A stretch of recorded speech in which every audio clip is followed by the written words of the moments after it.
So sometimes after you clear a vector, you may want to check if the vector is indeed empty. In this program, we're going to look at how you can check if a vector is indeed empty. And we do that with the empty member function.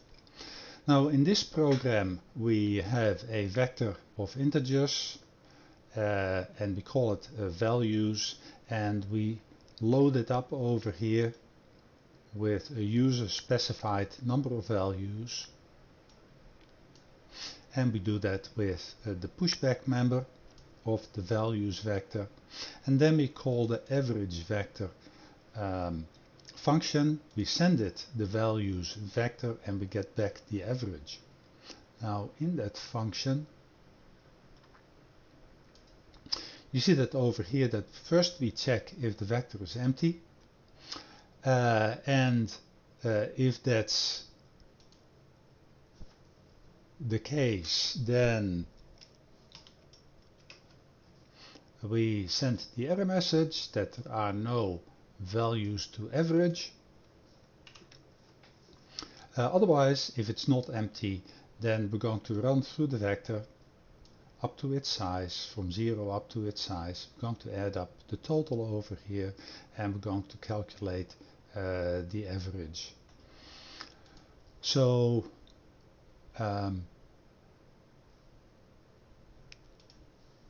let's run this program, and if I add 3 values and I do 99, 98 and 96, then you see that I get a nice little average over here.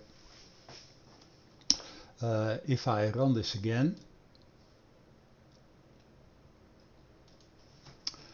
how many values do you wish to average, and I do 0, then it will tell me that the average is 0, and the average has been initialized to 0. This is actually the error message, no values to average.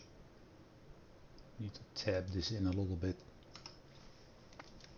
Okay, so this is your error message, and then average is still over here initialized as 0, so we get over here average 0, like you have over here.